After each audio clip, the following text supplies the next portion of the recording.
Baik,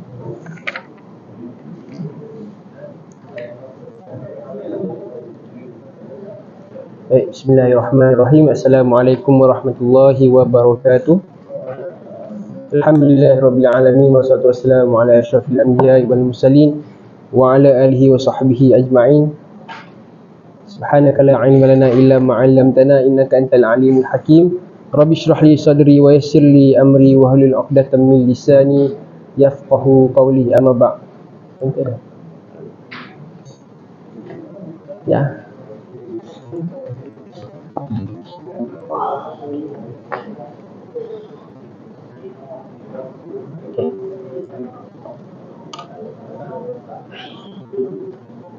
Baik, okey.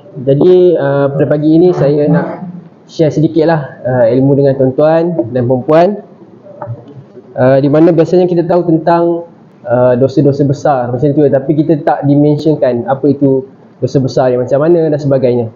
Jadi pada pagi ini saya akan share kepada tuan-tuan dan puan-puan tentang 7 dosa yang membinasakan. Sebelum itu, yang saya hormatilah penceramah kita pada pagi ini, Pak Barisan Rustia dan tuan-tuan dan puan-puan, semoga semua sihat hendaknya insya-Allah. Jadi berkaitan tentang dosa yang membinasakan, kan? Seperti mana yang kita tahu dalam Al-Quran banyaklah Allah berfirman dalam surah-surah, kan, tentang orang kata Maha Pengampunnya Allah ni, kan. Dan Allah berfirman dalam surah, dikatakan, wahai anak Adam, kalau engkau datang kepadaku dengan membawa dosa seluas lautan, setinggi awan, kan, sebesar bumi sekalipun, tetapi Allah tetap mengampunkan dosa kita. Dan nak tunjuk bahawa kalau besar mana pun dosa kita ni, besar lagi pengampunan Allah. Sebab itu kalau kita melakukan dosa dan kita rasa macam dah tak ada chance dah nak berubah, dah tak ada chance nak taubat, kan, tetapi ketahuilah bahawa Allah ini Maha Pengampun, kan, kecuali inilah dia dosa yang tidak diampunkan oleh Allah Subhanahu Wa Taala. Jadi dosa-dosa ni kita kena berhati-hatilah. Inilah apa yang saya nak share kepada tuan-tuan dan puan-puan pada pagi ini. Okey, daripada hadis Nabi Muhammad sallallahu alaihi wasallam dari Abu Hurairah radhiyallahu anha, dari Nabi Muhammad sallallahu alaihi wasallam bersabda, jauhilah 7 perkara yang membinasakan. Para sahabat bertanya, wahai Rasulullah, apakah itu? Baginda bersabda, yang pertamanya ialah syirik kepada Allah. Yang keduanya ialah membunuh jiwa yang diharamkan oleh Allah kecuali dengan hak. Yang ketiganya ialah makan riba. Yang keempatnya ialah makan harta anak yatim. Yang kelimanya ialah lari dari medan peperangan. Dan yang terakhir ialah menuduh wanita mukminah yang suci berbuat zina. Okey, yang ni saya akan explain kejap lagi lah. Hadis riwayat Bukhari nombor 2560. Baik, okey, daripada hadis yang disampaikan oleh Nabi Muhammad SAW, okey, daripada hadis ini, kan, baginda ni menerangkan 7 dosa besar, orang kata yang kita kena elakkan. Tetapi bukanlah 7 dosa besar itu bukan orang kata terhad pada 7 dosa sahaja. Okey, ini penjelasan daripada hadis itu. Okey, kebaikan ini ada beberapa peringkat, begitu juga dengan keburukan. Dan kita tahu kebaikan yang besar manfaatnya, maka besarlah pahala untuk kita, dan keburukan yang membawa besar akibatnya, besar keburukannya, maka keburukan yang besar itu membawa kepada dosa-dosa yang besar. Dan dalam hadis ini Rasulullah SAW memerintahkan kita agar menjauhi dosa yang merosakkan, kan, bukan untuk membataskan pada 7 ini sahaja, tetapi menyatakan bilangan itu untuk memberi peringatan pada dosa yang sejenisnya. Maksudnya dosa-dosa yang kita mention 7 tadi ni, dosa-dosa yang lain tu orang kata setaraf ataupun lebih keji lagi. Orang kata banyak dosa-dosa yang keji lagi seperti zina, derhaka pada ibu bapa, kan, melakukanlah perkara-perkara yang diharamkan oleh Allah. Jadi sebab itu dia 7 sahaja dalam hadis yang diriwayatkan ni, kan. Nak kata kalau selain daripada hadis ni ada lagi dosa-dosa yang setaraf dan lebih keji daripada dosa-dosa di sini. Baik, kita pergi yang pertama. Yang pertama ialah menyekutukan Allah, ataupun yang kita senang faham ialah syirik, kan. Apa itu syirik? Syirik adalah perbuatan menyekutukan Allah dalam apa juga bentuk, sama ada perkataan, pegangan dan iktikad, iaitu dengan menjadikan sesuatu yang lain, iaitu makhluk bernyawa atau tidak sekutu bagi Allah. Maksudnya dia percaya, dalam kepercayaan dia tu dia percaya ada kuasa lain yang setaraf Allah. Ada kuasa lain yang lebih hebat daripada Allah. Macam yang viral baru-baru ni tentang ajaran Syiah, tak silap saya, kan, di TikTok dan social media lah, kan. Kita pun tak tahu mendatang tiba-tiba ajaran Syiah ni, dan dinyatakan oleh penganut ajaran Syiah ni, dikata Nabi Muhammad ni Allah, Allah tu Nabi Muhammad. Kat situ orang kata akidah dia dah diselewengkan dah, kan? Akidah dia dah runtuh lah sebenarnya. Inilah orang kata menyekutukan Allah ni melibatkan tentang ajaran-ajaran sesat ni lah sebenarnya, kan. Mengikut statistik, kalau pada tahun 2021 tak silap saya pun 40 berapa ajaran sesat lah yang kita dah dapat tangkap dan sebagainya. Tapi statistik pada tahun ni kita tak tahu lagi, cumanya viral tentang ajaran Syiah tu lah yang kita perlu elakkan. Kita dengar pun dah tahu lain dah. Jadi kita kena berhati-hatilah, dan kita nasihatkan orang lain sama. Baik. Yang keduanya ialah sihir. Kan, sihir ni kalau senang kita tahu, sihir ni dia mesti ada connection dengan jin dan syaitan. Itu yang senang. Dan sihir ni jaranglah orang buat sihir ni untuk kebaikan. Biasanya sihir ni, kalau orang main-main sihir ni biasanya untuk keburukan lah, kan, untuk tujuan-tujuan untuk membinasakan orang lain, kan. Biasanya kita dengar orang pakai sihir ni untuk apa? Kan, kes-kes dendam, tak puas hati. Biasanya kalau berniaga-berniaga dan sebagainya kena sihir, kan. Kes-kes tak puas hati lah, biasanya bermusuhan. Jadi kalau orang yang melakukan sihir ni, sememangnya dia akidah dia dah lari dah, sebab dia percaya ada kuasa lain yang boleh tolong dia. Dan orang kata perkara yang dia buat tu, dia nak membinasakan orang lain. Kita tak boleh sebenarnya untuk membinasakan orang lain, dan bahkan untuk kita mendoakan yang buruk untuk orang lain pun dah tak boleh, apatah lagi perbuatan kita, kan. Jadi sihir ini mampu menyesatkan dan menggoyahkan akidah orang yang mengamalkannya, dan ulama bersepakat untuk mengharamkan orang yang mempelajari sihir, mengajarkannya dan mengamalkannya. Kita tak payah nak belajar pun tentang sihir, apatah lagi untuk kita amalkan dan kita ajarkan kepada orang lain pula. Dan kalau kita tahu orang terdekat kita mengamalkan sihir, kita nasihatlah dia untuk dia bertaubat. Okey, kemudian yang ketiganya ialah membunuh tanpa hak. Apa itu maksud membunuh? Membunuh tanpa hak. Okey, membunuh tanpa hak ni maksudnya kita tak boleh membunuh orang sesuka hati kita, sama ada orang itu Islam ataupun bukan Islam. Bukan orang kata kita tak boleh lah sesuka hati kita nak bunuh orang, kan. Dia kata sama ada orang Islam ataupun bukan Islam, haram untuk dibunuh tanpa ada sebab yang dibenarkan syariat Islam. Tak boleh lah orang kata bunuh sembarangan, kecuali kalau sebab-sebab jenayah dan sebagainya.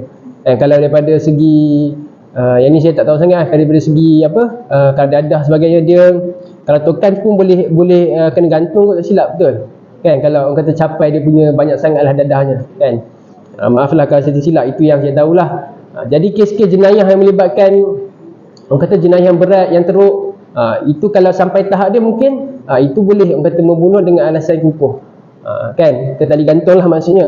Tetapi kalau kita nak tumpahkan darah secara sengaja, tak boleh lah. Sebab itu dalam Islam ni kita ada hukum qisas, iaitu pembalasan atas apa yang kita buat ke orang lain, kan. Kalau qisas, kalau ada ahli keluarga kita yang kena potong tangan, jadi sepatutnya kita kena balas balik dengan potong tangan juga.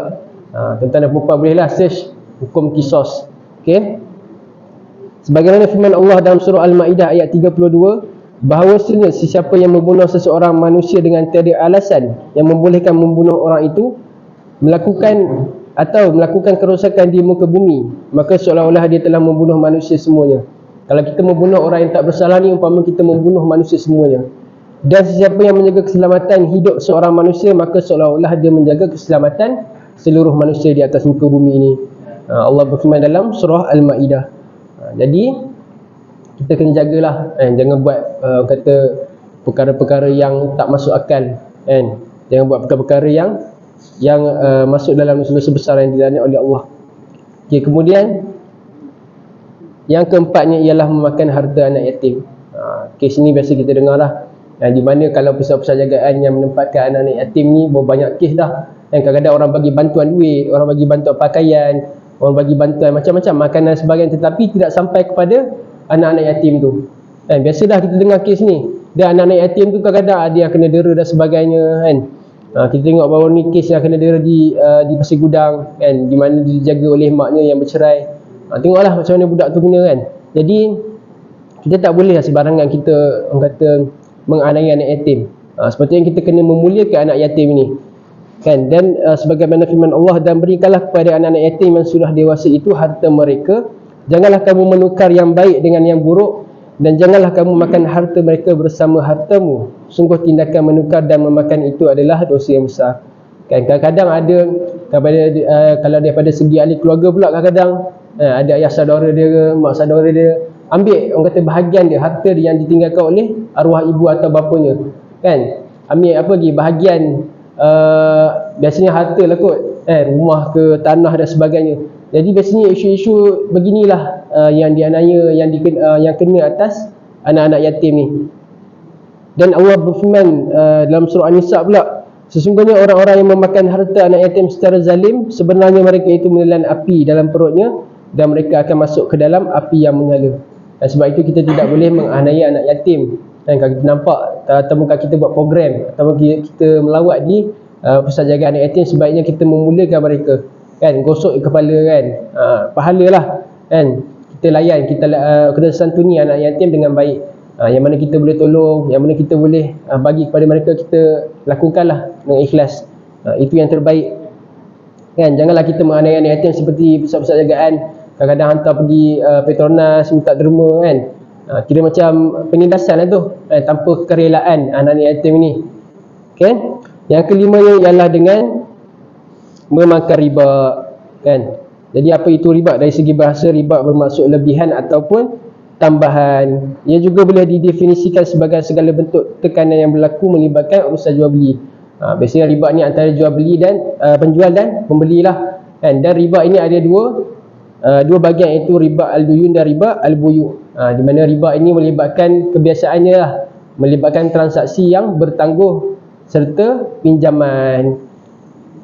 Dan Allah berfirman dalam surah Al-Baqarah ayat 276, Allah memusnahkan riba dan menyuburkan sedekah, dan Allah tidak menyukai setiap orang-orang yang tetap dalam kekafiran atau bergelimang dosa. Allah nak mention tentang riba ni lah. Kalau kita tetap melakukan, orang kata, perkara-perkara yang melibatkan riba ni, kita ni bergelumang dengan dosa. Allah mention dalam Al-Quran, kan. Dan Allah melaknat orang-orang yang memakan riba serta orang yang memberi riba, dan kesannya ialah dibuang barakah dari hidupnya, dibuang keberkatan daripada hidup orang yang suka mengamalkan riba ni, dan menyebabkan permusuhan dan putus silaturahim. Dan bila mana kadang-kadang kita membeli, contohlah kalau dia dropship dan sebagainya, dia ambil barang ni murah tapi dia jual ni lebih 3 kali ganda, kan. Bila kita dah tahu harga sebenar, kita tahu harga-harga orang yang jual ni, kadang-kadang kita boleh bergaduh lah, sebab itu riba ni boleh menyebabkan permusuhan. Maka kita kena elakkanlah melakukan dosa-dosa yang besar ini. Kemudian slide yang terakhir, yang kelimanya ialah melarikan diri daripada peperangan. Walaupun sekarang ni dah tiada peperangan, tetapi Allah ni murka terhadap orang-orang yang melarikan diri daripada peperangan, kerana seharusnya perlu berjuang untuk mempertahankan agama Islam. Ini nak menunjukkan bahawa kita kena ada pegangan lah. Kita kena ada pegangan dan menunjukkan keberanian kita. Orang kata bukan tentang peperangan saja, tetapi tentang prinsip hidup kita. Apa-apa saja yang kita pegang tentang prinsip hidup, kita kena teguh pegang. Jangan patah balik dah. Itulah maksudnya. Kemudian yang keenam ialah menuduh wanita yang baik berzina. Macam mana kita tahu zina ni adalah suatu dosa yang besar, yang dilaknat oleh Allah.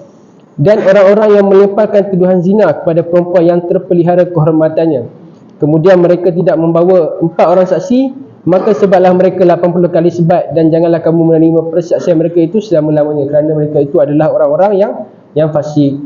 Tetapi mengikut peredaran zaman sekarang ni, kalau dulu kita pakailah 4 orang saksi, tetapi kalau sekarang ni, kalau ada perempuan yang nak dianiaya oleh lelaki mana, kita tak sempat nak jadi saksi pun, mungkin tak ada orang.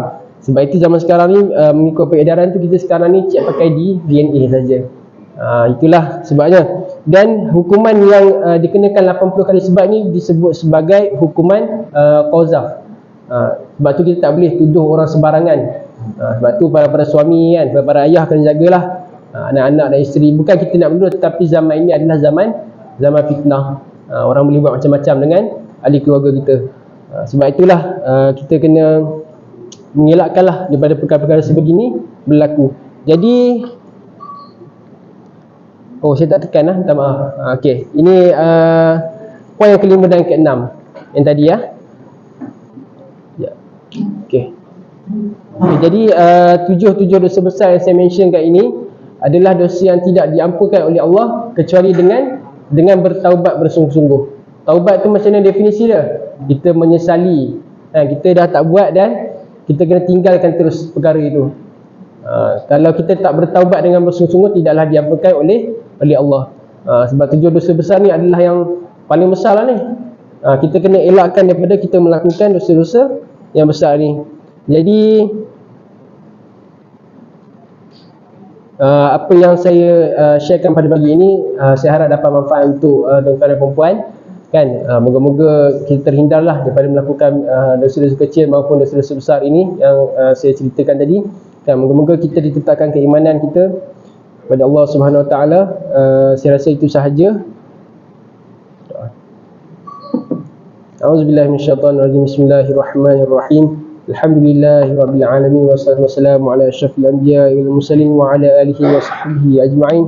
Allahumma inna nas'aluka ridhaka wal jannah wa na'udzubika min sakhatika wan nar. Allahumma innaka 'afuwwun karimun tuhibbul 'afwa fa'fu 'anna wa 'an walidina wa 'an jami'il muslimin wal muslimat wal mu'minina wal mu'minat al ahya'i minhum wal amwat bi rahmatika ya arhamar rahimin. Allahumma inna nas'aluka 'ilman nafi'an wa rizqan thayyiban wa 'amalan mutaqabbala. Allahumma afina fi badanina, Allahumma afina fi sam'ina, Allahumma afina fi basarina. Bismillahirrahmanirrahim. La yadurru ma'asmihi syai'un fil ardi wa la fis sama'i wa huwas samiul 'alim. Rabbana atina fid dunya hasanah wa fil akhirati hasanatan wa qina 'adzaban nar. Wa sallallahu ala sayyidina Muhammad wa ala alihi wa sahbihi wa baraka wa sallam. Alhamdulillahirabbil alamin.